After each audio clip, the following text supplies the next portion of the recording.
I forgot I'm recording. Sorry. Okay, now we're recording. Okay, so yeah, source number one. Sorry, go ahead.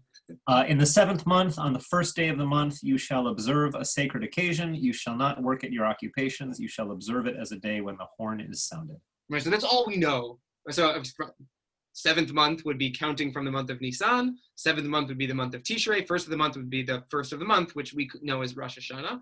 And it identifies there as a day when the horn is sounded. Specifically, it calls it a Yom Teruah, which is going to be important in the Talmud in source number 2. What exactly does this Teruah mean? It's notable that it's not calling it a Tikiyah, which would just be like a standard blast, but it's calling it a Teruah. And that's going to be relevant in source number 2. So that's the beginning. We know that Rosh Hashanah is a day of sounding a Teruah. Source number 2. I don't know, Michael, that was a short one. I don't know if you, this is source number 2, a little bit longer. I don't know if you... Sure, I'll do just the English for this one. So, okay, sure. Rabbi Abahu instituted in Caesarea the following order of sounding of the shofar. First, a tikiyah, a simple uninterrupted sound. Next, 3 shvarim, broken sounds, followed by a teruah, a series of short blasts, and finally another tikiyah. The Gemara asks, whichever way you look at it, this is difficult. If, according to the opinion of Rabbi Abahu, the sound the Torah calls a teruah is a whimpering, i.e. short consecutive sounds, one should perform tikiyah, teruah, tikiyah set. And if he holds that a teruah is moaning, i.e. longer broken sounds, he should sound a set as followed. Tikiyah followed by 3 shvarim and then another tikiyah. Why include both a teruah and a shvarim? So just pause there for a second. Part of what's happening here is that the Torah used the word teruah, and it seems like Rabbi Abahu was saying, we don't know what teruah means. It could be what we in 2020 call a teruah, which is several short sounds, or it could be what we in 2020 call a shvarim, which is 3 longer sounds. It's one of those 2, Rabbi Abahu says, but I don't know which one it is, so let's do all of them. Tikiyah, shvarim, teruah, what we call shvarim, what we call teruah, and then tikiyah, and then you'll have definitely fulfilled the obligation of the Torah. But why is the tikiyah in there at all? We're gonna get, we'll get there. Not in this set, but we'll get there. Where the tikiyah comes from. Right. We're gonna see, I think, in source number later on. No, we actually took it out. It's not gonna be the where that comes from. The Talmud elsewhere looks at the way that shofar, the way the Torah describes the shofar being sounded on for the Yovel. And there the Torah describes that there should be a tikiyah blast along with a teruah blast. And the Talmud there says, oh, well, if the Yovel, every 50 years you sound the shofar, it sounds with a tikiyah at the beginning and a tikiyah at the end. The Talmud says, let's just, I think all the month of Tishrei, all those shofar blasts are going to be grouped together. So whether it's for the Yovel year, you have a tikiyah on either end. At the end of Yom Kippur, tikiyah at either end. Rosh Hashanah, tikiyah at either end. So that's the Talmud. The Talmud brings that up. It learns it from the shofar blast of Yovel, where it's unquestionable that there's a tikiyah alongside with the teruah. But I took that out. So that's where that tikiyah comes from. Okay. Please keep going. The Gemara answers, Rabbi Abahu was uncertain whether a teruah means moaning or whimpering, and he therefore instituted that both types of sound should be included to ensure that one fulfills his obligation. Rav Avira strongly objects to this, but perhaps a teruah is whimpering, and the addition of 3 shvarim interrupts between the teruah and the initial tikiyah, which disqualifies the entire set. The Gemara answers, that is why one then performs a tikiyah teruah tikiyah set to account for this possibility.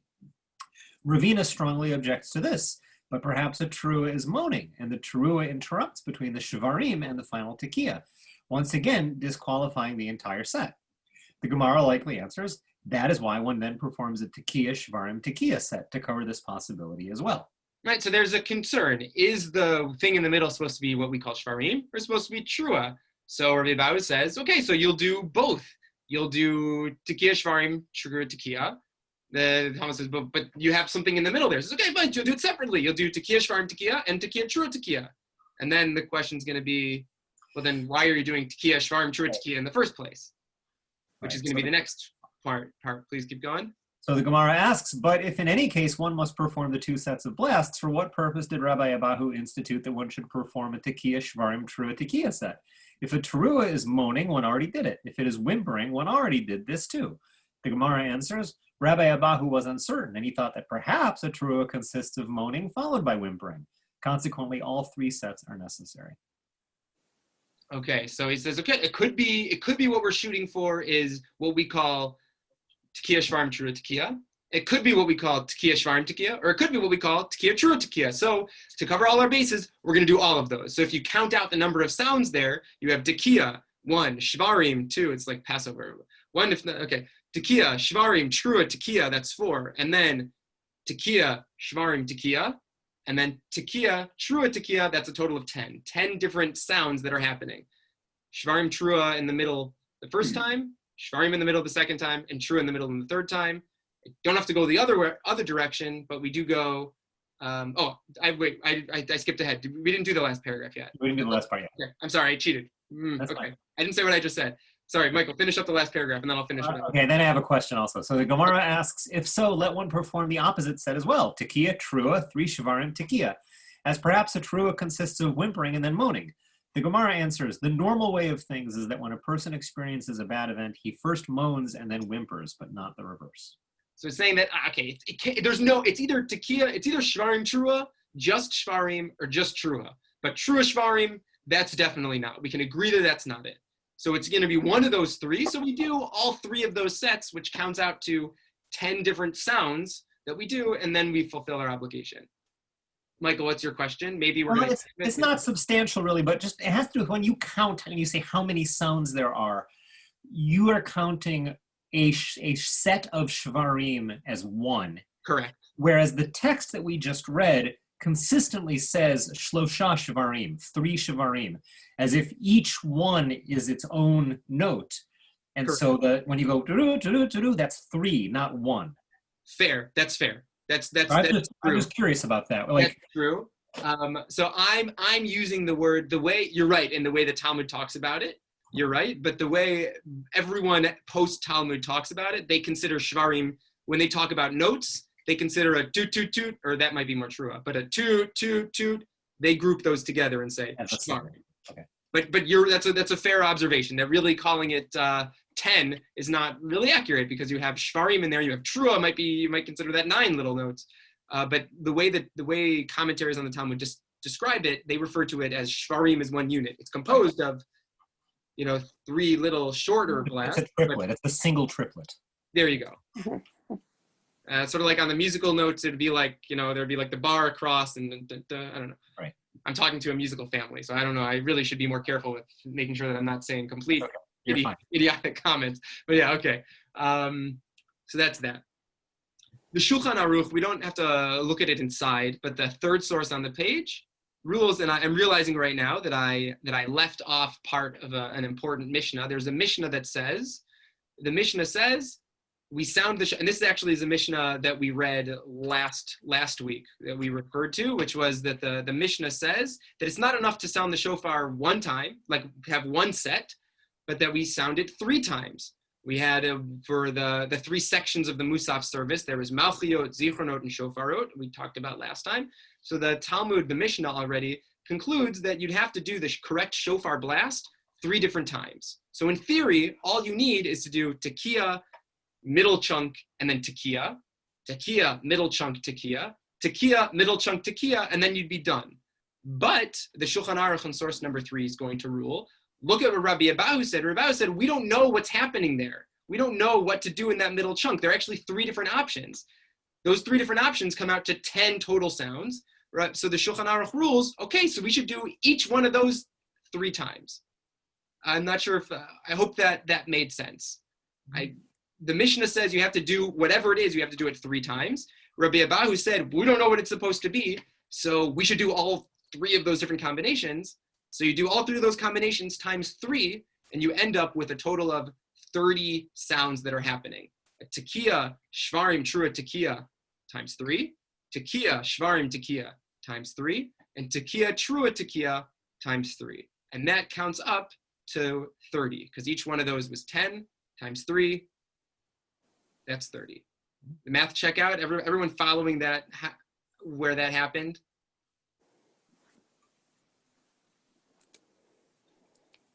The Shulchan Aruch in source number 3, on the second half of that source, is going to sort of tie this out a little bit more clearly.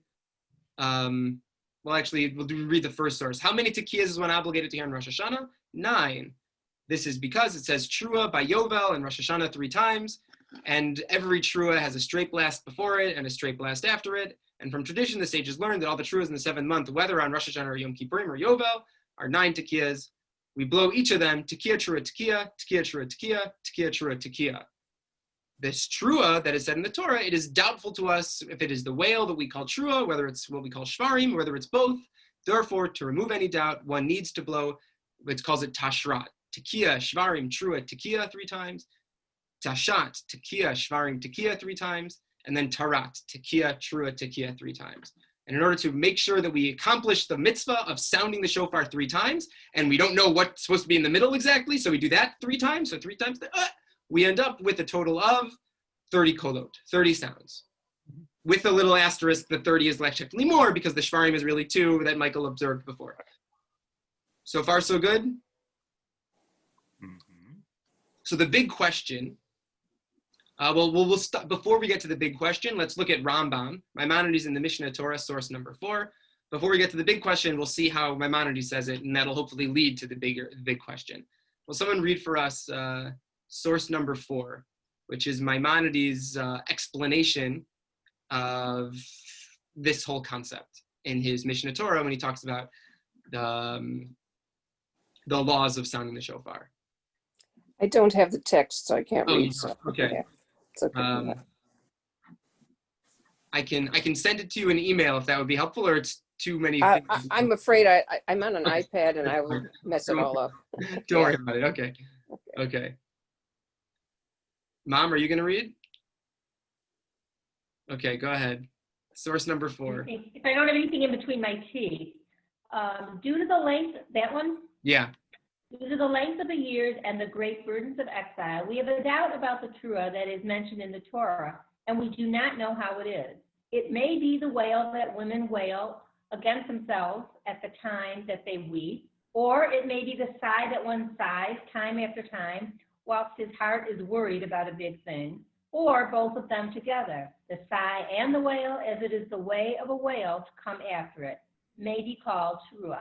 For this is the way of a warrior, to first sigh and then wail, hence we do all 3 possibilities. You can even stop right there, because that's already the big thing. For Maimonides, he's reading that passage in the Talmud very straightforwardly. Rabbi Abahu walked onto the scene, and Rabbi Abahu said, we don't know what we're supposed to do, so let's do all 3 different combinations. We don't know if it's supposed to sound like, toot, toot, toot, toot, toot, toot, toot, toot, toot, toot, toot. We don't know if it's supposed to sound just toot, toot, toot, or it's supposed to sound just toot, toot, toot, toot, toot, toot, toot. We don't know. Rabbi Abahu said, we're going to do all 3. And Rambam says, look, that's what happens. You're in exile. That's long. It's burdensome. It's hard. People forget. And so Rabbi Abahu said, okay, we're going to clear it up. This is what we're going to do. There's a doubt. We don't know. I'm going to make sure we're going to remove all doubt. We're going to do everything, every single possibility. We'll do it. We'll make sure everyone's in the clear. No one knows what to do exactly. We're going to do all of them, and we'll make sure. Perfect. There's a major problem with that. The problem with that is raised already in source number 5, in the responsa of Rabbi Hai Gaon. Gaonim, we're talking, 1,700 years ago, maybe 1,500 years ago. A question was raised to Rabbi Hai Gaon.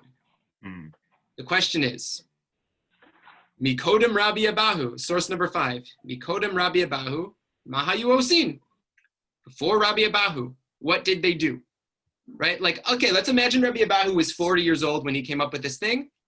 So, when he was 38, 30, what were they doing in shul? Rabbi Abahu came up and said, we have a doubt.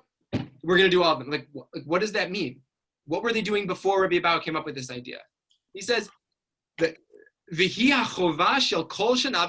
is an annual thing. This is not like something that happens once every lifetime. This happens every year. What, you're going to tell me that there was a time period where no one blew shofar? Rabbi Bau was like, okay, we haven't blown shofar in 50 years, so no one knows what to do. I'm going to tell us what we should do. Like, what?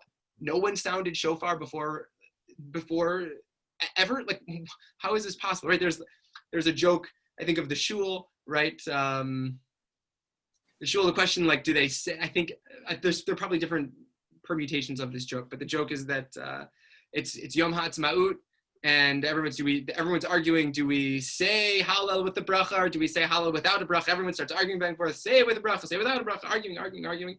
And they finally go to the oldest member of the shuls. I don't know, he's been there for decades.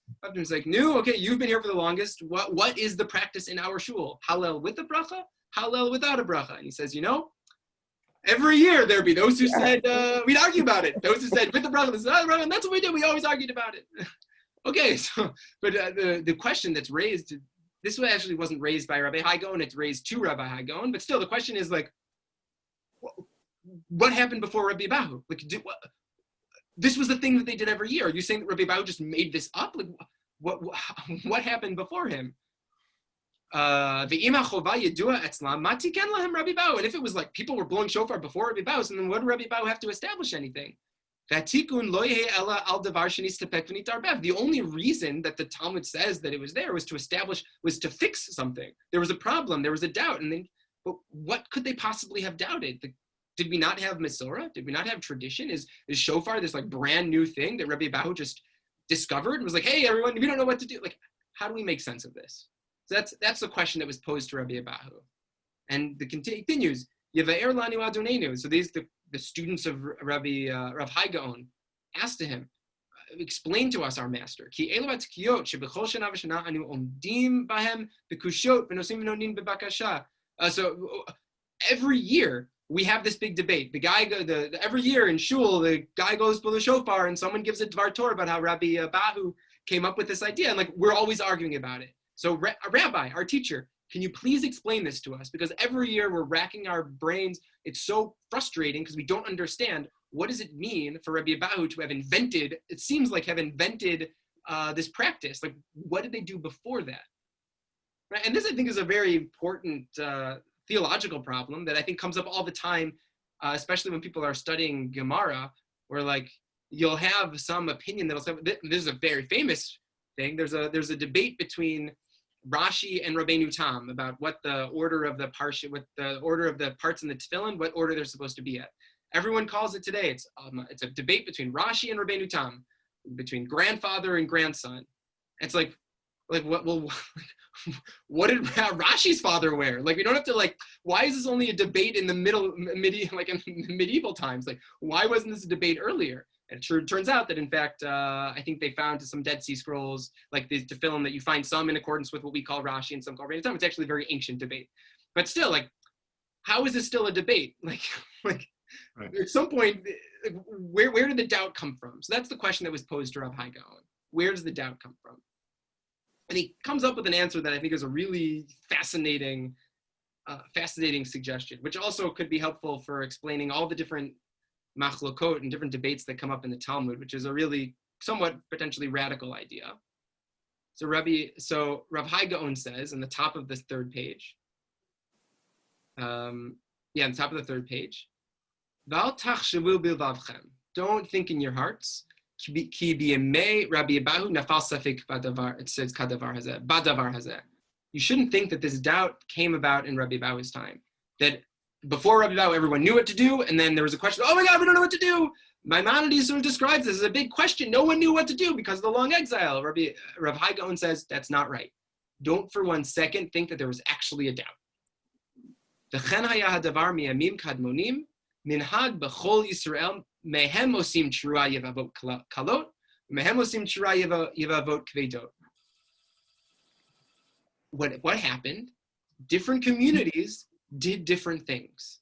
In Israel, you had this community, they did what we call today Trua, and this community would do Shvarim. He says, Ve'elu yotzim yedei chovatan. And both of them were fulfilling their obligation. They're both correct. Ki Shvarim kvedim truahem, because what we call Shvarim, that's considered a Trua. Yivavot kalot truahem, and that will be called trua nowadays. That's also considered a trua.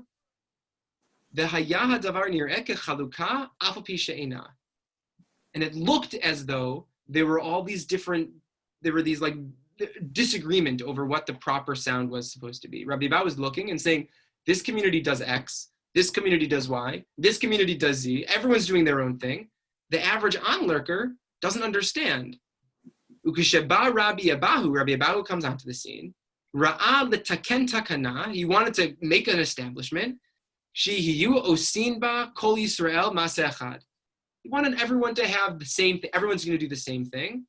V'lo yeh beinehem davar shahed yotot ro'in oto kechaluka.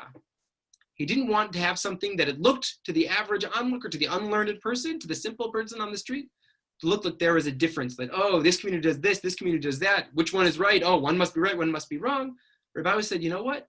We're all going to do the same thing. Because if we're all doing different things, it's going to look very weird. People are not going to understand. People might start accusing other people of not fulfilling their mitzvah. You know, we're all going to do the same thing. It's okay. It's you go from 30 to, or you go from 10 to now, or you go from 9 to now 10, or 30. But it's worth it, because otherwise you're going to have people confused and not really understanding what's going on. So that's Rav Hai Gaon's explanation. He completely rejects what Rambam says. He thinks that it's really problematic. That how could you say that there was a year? And I think this is a good question. I don't know what Maimonides would answer to that. But Rav Hai Gaon says, how could it be there was a year that they didn't have shofar, that all of a sudden no one knows what to do? You just see what they did last year. Clearly, they knew what they did last year. The difference was that community did this, that community did this, that community did something else. So we have to do some things that everyone's all together. That's Rav Hai Gaon. Any questions on that? I hope that was clear enough that people understand what he was saying there. It's clear. It raises some interesting questions about just variations in practice and how we should think about variations in practice, right? So it seems to be saying that intrinsically, it's fine for different communities to fulfill mitzvahs in different ways. There's nothing intrinsically wrong with that. But it's like a Maris Ayin kind of thing. It can create the impression of a schism or of a disagreement, and for that reason, it's not okay for people to be fulfilling the mitzvahs in different ways. Yeah. I mean, sorry, Marlene, go ahead. No, well, it just reminds me that many years ago when we were in Southfield, a shul had a new rabbi come in. And when it came to blowing shofar, he obviously told the Baal Tukea to do the Tekiah much longer than I'd ever heard in my life. I mean, there's a rhythm that you have of it, of what your expectation is. And I was in various different shuls, both growing up, etc. And it was always, and there was a certain, I don't know, it's the expectation you have of this is what it's supposed to sound like. And he comes in, he actually would look at his watch, count, and so instead of the, let's say, 4 or 5 seconds of a tekiah, it would be like 10 seconds. And it just, to me at least, threw everything off. Yeah, so it's interesting. It's interesting to think about how even subtle shifts like that can really be. Like, I wonder if Rabbi Abahu was like, he once spent a Rosh Hashanah in a different meeting. He's like, what? Like, this is not Rosh Hashanah. He's like, okay, everyone's got to be on the same page here. It makes me think of 2 things. One thing is, I remember Eric Fingerhut, who's the former head of the Hillel International. The first time I heard him speak after I was hired in the Hillel. He was having a whole thing about pluralism. He said, okay, Hillel is a pluralistic organization, but he was talking a lot about the fact. So he talked, why is Hillel International? Why is the organization called Hillel? Okay, because we have this, Beit Shammai and Beit Hillel. There's the famous story in the Talmud, Elu ve'elu divrei Elokim Chaim. Both of these, Beit Shammai and Beit Hillel, are the words of the living God. But the halacha ke Beit Hillel. But nonetheless, the halacha follows Beit Hillel. That pluralism is fine and good, but sometimes you actually just need to come to a bottom line. And maybe so, Rabbi Abahu might be saying hey, it's really good that we have all these different things, but at the end of the day, we need to come up with something tangible. And I'll say the other thing that I was thinking that is not really connected to this, but Marlene, your story just made me think of it, is that I had a friend of mine that I went to high school with after graduating high school, Elon Buckman, for those who know him. He went to the Israeli army. And he was in Machal, Mitnadvei Chutz La'aretz, all these non-Israelis who are serving in the army. And so he was in some whatever with a bunch of these non-Israelis all together. He was American. Ma, are you about to say something? Okay. You put your finger up. Okay. He was American. There was someone there French, someone there from Mexico. There were all different nationalities. And the only way they could communicate with one another was through Hebrew, because that was the only thing that they had in common. And so everyone's Hebrew was a little bit different. They all were serving in the Israeli army, so they had to have a certain level of fluency, or they were working on a certain level of fluency. But it was just sort of interesting to me that in the end of the day, like sort of Hebrew is that, this is students have asked me, like, why do we have to pray in Hebrew? And an answer that I've heard, that I've given, and I don't know where I heard it from, but in the idea that you can walk into a synagogue anywhere on earth and be able to participate and know what's going on and be able to like be part of it, there's something very meaningful about, and sort of like that feeling of peoplehood. So maybe that's a little element of what Rabbi Bahu here was doing also, is that like Rosh Hashanah, Yom Hadin, we want people to feel comfortable wherever they go, like they should recognize the sounds. And so there's a little element of that as well. I don't know. I just thought of that. The Ritva in source number 6 is interesting. We won't look at it all the way inside, but he says that there are cultural shifts, that what one community or culture will say is crying, sounds like tears. In one generation, it's going to look different somewhere else in another time. And so the Ritva suggests that the doubt came up. He's trying to defend Maimonides a little bit. And he says the doubt crept up because people weren't sure, is what we call crying sound what the Torah meant? There was this awareness of the fact that there's some sort of cultural, it varies by culture and by community, what constitutes sadness, what constitutes crying. And so the Ritva says maybe that's why this doubt came up, was that people weren't really sure, crying and sadness according to who? According to me, according to you, according to him, according to them, according to her, like who is it? So Rabbi said, you know what, it could be any of these, we're gonna do all of them, because look, we actually don't really know, because what our culture will say sounds appropriate might not be what another culture. So that's also a little bit like what Marlene was saying, that now it's standardized. It feels right to you, it feels right to him, it feels right to her. Okay, so we'll just do all these together, and then it'll feel right to everyone, because we don't know exactly what the proper sound is supposed to be. That's the Ritva. So that brings us to a total of 30 sounds on Yom Kippur. And according to the strict letter of the law, that is all that is required. But there is a practice of doing more than 30, of doing 60. So the question is that we're going to address right now, why 60? Where does 60 come from? So this is the question the Talmud already asks, source number 7. Someone want to read for us source number 7? It's a passage in the Talmud, Rosh Hashanah, 16a to b. I can read it if, I'll read this one. All right, go ahead. The question is, Lama tok'in meri'in kshen yoshvin, v'tok'in meri'in kshen omdin. Why does one sound, why does one sound a long continuous shofar blast to tekiah, and then a staccato series of shofar blasts to teruah while the congregation is still sitting, and sound again a tekiah and a teruah where they are standing? Right?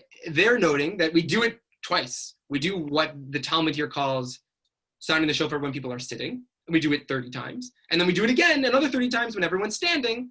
Why do we do it twice? We just said 30 was enough. Why do we do it twice? The Talmud says, Kedei le'arbev hasatan, in order to confuse the Satan.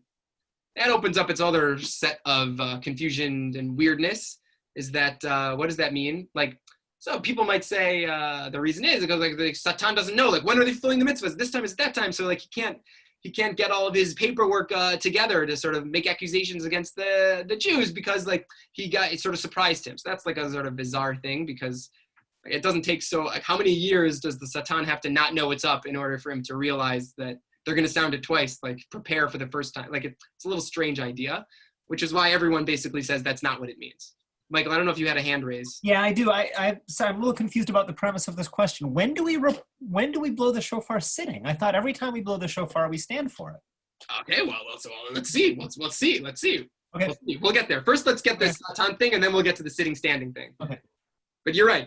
On I'll tell. Yeah. Oh, you're right. We'll get there. Okay. I'll give you things to read. Don't worry. Okay. So Rashi here. We'll just go with the Rashi's explanation of what does it mean to confuse the Satan.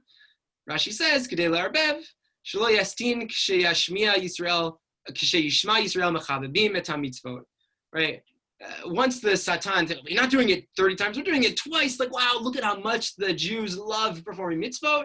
So that sort of takes some of the fire out of the power of the Satan to say, well, you see, Jared, like, he David Mari, but he wasn't really paying attention to this. And, that, like, look, I mean, how could you say that when he's sounding the shofar 60 times instead of 30 times? It sort of takes some of the wind out of the Satan's accusations that we don't really care that much about performing Torah and mitzvot when we are doing it twice. So it's like just a way to sort of like a booster shot, sort of like, look, we're doing it twice. Look at how good we are. Like, don't be so mad at us because look, we're doing this twice. So that's the Rashi, and there are many other explanations that give similar ideas that say it doesn't really confuse the Satan. It just sort of it makes his line of arguments about how the Jewish people are lazy, or we're not performing mitzvot, and we're bad for not performing mitzvot. It's sort of like a way to say, look, but like we're doing this twice. Like we got to get credit for something that we're doing it twice. That's. There are no other contexts I can think of in which Jewish law says it's permissible to do a mitzvah twice just to demonstrate your enthusiasm, right? Like you can't say I've davened the Mari Vamida and now I'm going to do it again because I'm really machmir. Like that's not okay. Not only that, but let's say you say, I love mezuzah so much, I'm going to put a mezuzah on this side of the door and this side of the door and on top of the door. I'm going to put it everywhere. Right. Not only are you not fulfilling a mitzvah by doing it, but you may even actually performing a transgression called bal tosif that you're not allowed to add to the mitzvah. That's a major question. That's a very good question that we're not going to address right now, but that's something that people started trying to figure out, like, why are we allowed to sound the shofar any more than the required amount of time? But it's a good question, and I think you could even strengthen it by saying that we actually have a prohibition of doing such things. Right. So yeah, it's a solid question. The only thing I can think of, which is not even really like a good, it's not even that. My initial thought was the halacha is, let's say your house is on the corner of Hill and Washtenaw, and you have two different entrances to your house, one on Washtenaw, one on Hill. And according to the Talmud, you should, now already, we don't light Hanukkah candles on the street corners. Like on the streets, we light them inside our house. But according to the strict interpretation of the Talmud, you should light, at the entrance to your house. So that the halacha, the Talmud already discussed, it's like, let's say you have a street, let's say you have your front of your house is on Washtenaw and on Hill. So that the rule is that you should do it in both places so that no one should think that you weren't actually doing it, which is really a different idea, but it's still this idea, like sometimes we do things twice because we just want to cover our bases a little bit. We want to make sure that we're really doing this shofar thing, like we're really serious about it. Like we know we only could have done one, but like we're really doing two because like we were covering our bases. It's a different idea, but that's just an example I can think of something that we do twice for an ulterior purpose, if that makes sense. Okay. So the Ran, source number 9, Rabbeinu Nisim. Source number 9, he says, what does it mean, the sitting and standing thing? So he says, so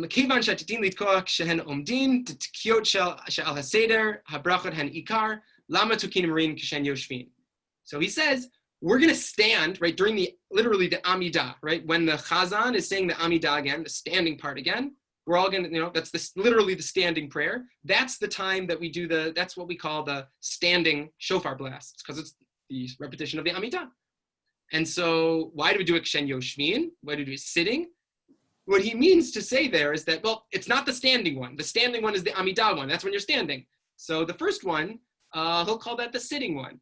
In practice, you're right. Ashkenazim today, we stand for all of them. But some Sfardim actually do sit for the first ones because they say, look, we stand for the second ones because those are in the Amidah, literally during the Amidah, the standing prayer. So we're standing. But the first time around, we're doing it before Musaf.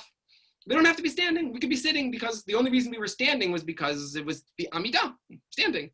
And that's the way the Ran understands it, that the sitting and standing is the first time when it's not the Amidah, and standing is the second time because it's the Amidah. That's the Ran's simple explanation of that. Right. Baal HaMaor, Rabbi Zerachia Halevi. Source number 10 says, no, you got it all wrong. Someone want to read for us source number 10? Source number 10 and 11 go together. It's the same person talking, just in different locations. So they're in different sources, but he says them both. Someone want to, Michael, you want to, since you... Sure, I can do this. It's answering my question, so. Yeah. The blasts that they do when they are sitting, that refers to the ones during the repetition. And even though the chazan is standing, everyone else is sitting. Right, it's like, okay, so some people like to stand the whole time, but at the end of the day, like 90%, 99% of the community is sitting in their chairs. That's the sitting ones. Okay. And the ones done when standing are the ones when standing were when everyone would get up to leave. Sorry, that word was not supposed to be there. Okay. When standing, what is standing? When everyone gets up to leave, what is the standing ones? It's the end of the service. People are about to leave, so they're standing up, they're folding up their towels, they're putting on their jackets, they're grabbing their umbrella, whatever they're doing. They're on their way out. Okay, they're below shofar again. Sitting is when everyone's sitting, because it's the repetition of the Amidah, so we're just sitting here. He's standing, but we're sitting. And the standing one, well, that's when we're all getting up to leave. It's the very end of the service. So the Baal HaMaor says, none of this before Musaf. What is this business? You don't sound the shofar then. So then he says, source number 11. You can finish that idea. That which we do is, which is to sound the shofar and bless when they are sitting before Musaf. It seems to me that this was not done in earlier times. Rather, it is a later addition because people weren't staying in for Musaf. Right, so the rabbis were like, look, they're leaving early. They're leaving at 11 o'clock. We're not going to get to the shofar till the repetition of the Amidah. Let's do it at the beginning first. So Rabbi Zerachia Levi says, look, those 30 that we do at the beginning are like, they're not really what we should be doing. Like, that's only because people are bums. They're leaving early. Okay, but if people are really just, like, we would like to not have to do those. We'll do the real ones, which is the sitting ones when the chazan is repeating the Amidah, and the standing ones when people get out.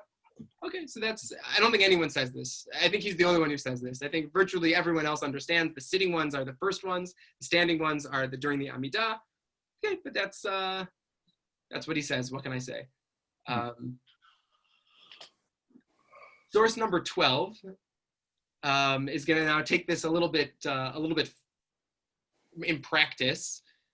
Source number 12, Rav Papa bar Shmuel. So Rav Papa, the son of Shmuel, Kam Litzluye, he got up to pray on Rosh Hashanah, pray the Musaf service. Apparently he was on his own. Amar le l'shameh, so he says to his attendant, Kinehiralach tekali. When I give you a thumbs up, or like when I point to you, when I give you an indication, that means that I finished one of the blessings of the Musaf Amidah, and I'd like for you to sound the shofar at that time. The Kinehiralach tekali. When I point to you, do the shofar for me. Amar le Rava, so Rava says to him, Lo amru ela b'chaver ir. The shofar being sounded during the repetition of the Amidah, during any time during the Amidah and Musaf, that's only when you're in a congregation. That's when you're in the chaver ir, when you have the minyan. But if you're doing it as an individual, and apparently Rav Papa bar Shmuel was doing it as an individual, and Rava said, don't do that. The Shulchan Aruch, and we talked a little bit about this, I think, last week, the Shulchan Aruch does rule, Yachid eno mafsik litkoa bibrachot afilu yesh lo mishe yitkalo. The person who's praying as an individual, they did 30 blasts beforehand. The Baal HaMaor said that those are just for lazy people or people who leave early, but we don't really practice them. And then we say that that's the ikar, that's really fulfilling the mitzvah. And then we repeat it again with the brachot. So the Shulchan Aruch says that's only when you're in shul. That's only when you have a minyan. If you're doing it on your own, even if you have someone else to sound the shofar for you, that you're not going to be, you're going to have your machzor in front of you, and then you're like, you don't know, you grab your shofar and you're like going back and forth. The Shulchan Aruch says even if you don't have to go back and forth, even if there's just someone else there who can blow a shofar for you, and you just say, I'm ready for it, the Shulchan Aruch says we don't do that. You only do it a second time when you're in a minyan.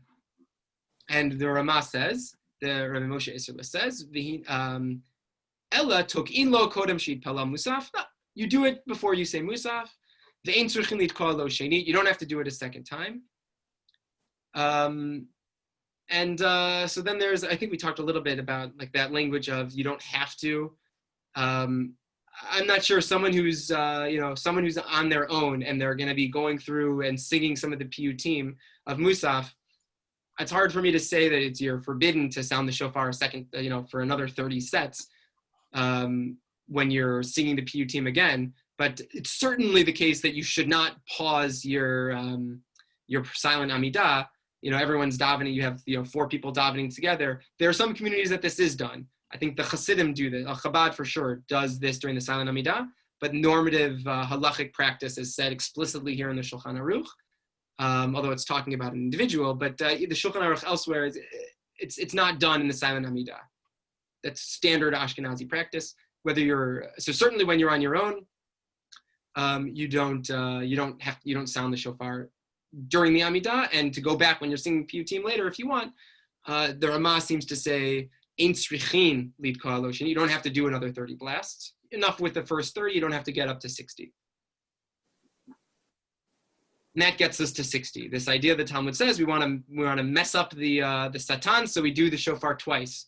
Once on its own, once with the brachot, with the blessings that it's associated with the blessings of the musaf, and that's 60. Already the only strict requirement is 30. And what I'm going to do in Burns Park on Rosh Hashanah afternoon is going to be just the 30, because the 60 already is to mess around with the satan, and we don't need to do that. All you really need to do is just the first 30. So that gets us to 30 to 60. We're all good with this before we get to the final kicker, which is somehow getting from 30 to 100. Yeah, that was my question, the 100 coming in. Yeah. So unfortunately, I don't have a really good source on it. All I have is the Tosfot, who quotes the Sefer HaAruch. It's an early Ashkenazi authority who doesn't even really prove it. He just sort of describes something that was already happening in his time. I didn't double check when the Aruch lived, but I'll look it up right now. But for the people who came late and didn't hear it the first time, so that the opposite of the ones who leave early. Leave early. So that's not what the Tosfot quotes the Aruch. The Tosfot says, he quotes the Aruch as saying, we definitely are going to do the 30 first. We're definitely going to do the 30 during Musaf. And then the way Tosfot is described, the way Aruch describes it, is that in that community where he was, they actually would do it during the silent Amidah. They do 30 the first time before they start Musaf. He says they would do 30 during the silent Amidah, and then 30 during the repetition of the Amidah. So that gets you 30, 60, 90. And then once you're at 90, you just have like 10 more, and then you get to 100. Why would you want to get to 100? So the Aruch quotes that there was a custom on the basis of a midrash that Sisra, this general who was going to war against the Israelites in the book of Shoftim with Devorah and Yael and that whole story. So there's a story that the midrash says that she cried 100 times. Or maybe the midrash says she cried 101 times. And so the Aruch says it's corresponding to the 100 tears that Sisra's mother cried. So we do it also 100 times. Why? Why do we connect to Sisra's mother? He doesn't say. So there's later explanations among a lot of the Kabbalists and the mystics will say, the tears of a mother for their child, we're trying to evoke the tears. God's as our father, we're trying to evoke the same type of emotion. She cried 101 times. We're doing it 100 times. 101. Her son was a wicked person. He was trying to, kill the Jews, but, so that's 100 of them were like, because he was immoral, but one of those cries was good. So people come up with all these mystical explanations, but it's nowhere in the original text, right? It's certainly nowhere in any early source before the Aruch is anyone coming up with this idea of 100. The highest you get was 60. And then he says, well, we're doing 30, then we're doing another 30, another 90, another 10, you get 100. Okay, 10, that's Sisra's mother cried 100 times. Okay, we do 100. So even though it's, I don't want to say it's on flimsy basis. I mean, we're talking an old ancient practice, but it's not really founded on anything so provable, so cogently argued. Like the Talmud is going to say, why do we do it twice? So there's going to be a back and forth about why 60, how did we get to 30, why not 10? Like there's argument there, but when you get from 60 to 100, those additional 40 is not anywhere clear. The Aruch doesn't prove that you'd need to even do it 90 times. All we've established from the Talmud is 60 max. And the Aruch says, but we do 90. Okay, and then we do another 10, we do 100. But it's not really clear. And some people and it's not even set at 100. I remember when I davened at a Chabad for Rosh Hashanah, they do like 140.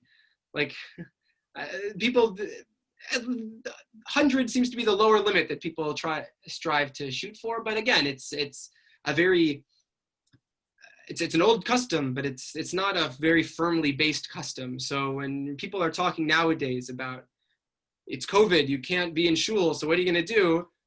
No one even considers. I mean, I guess if you want to do 100, no one's going to stop you. But I have not heard anyone consider saying it's appropriate to do 100. All I've heard was it's necessary to do 30. And already we see the Ramah saying you don't even have to do 60. But for people to try to bend over backwards to 100, I mean, I guess if you play a brass instrument, you want to do it. By all means, you can fulfill this custom. But it's not. It doesn't have the meat of the 30, which is required, or even the 60, which is already in the Talmud's time of practice. This seems to be a more recent, I don't want to say invention, but a more recent concept of doing 100 shofar blasts. And that's the shofar. That's what we do. We've hit a couple of these theological problems what does the Rambam mean? What does the Rabbi Bahu mean? That there was a doubt here. We get classics, even today, people want to leave shul early. We get a couple of different problems here, but I think we have a good survey and understanding of shofar and some practical ideas how we're going to pull it off this year in 2020.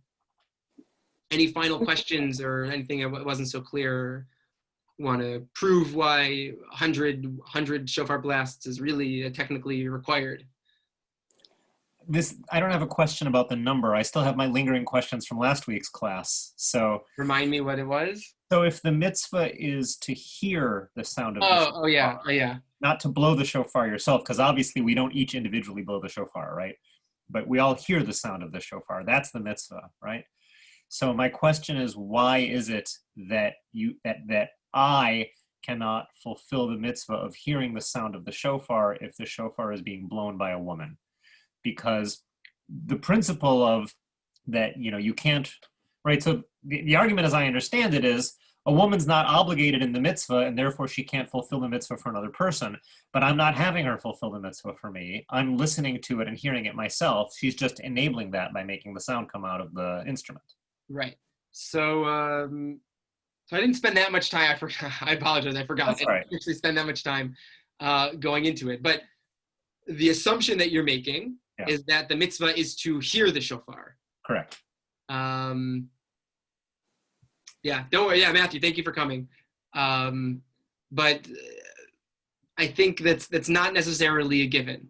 And I think even though we formulate the mitzvah as the shmoa kol shofar, to hear the shofar, it's not necessarily the case. That's the simple answer, is that the assumption may not be correct, but I think there's a lot to discuss. But I think that the simple, quick answer is that assumption may be incorrect, and then the question sort of falls away. Sure. That is the major premise of the question. Yeah. But then if that's the case, then if that assumption is incorrect, then we have to start figuring out something. Why do we say the bracha, the shmoa kol shofar, when it's the tkoa shofar? Right. And then you could get into all further conversation. But there's what to discuss about that. But I think that's going to be part of the conversation as to what exactly the mitzvah is, to sound or to hear, and then there are going to be all the offshoot questions as a result of that. But right. So I have a related Tachlis question. If you when you hear recording right now, but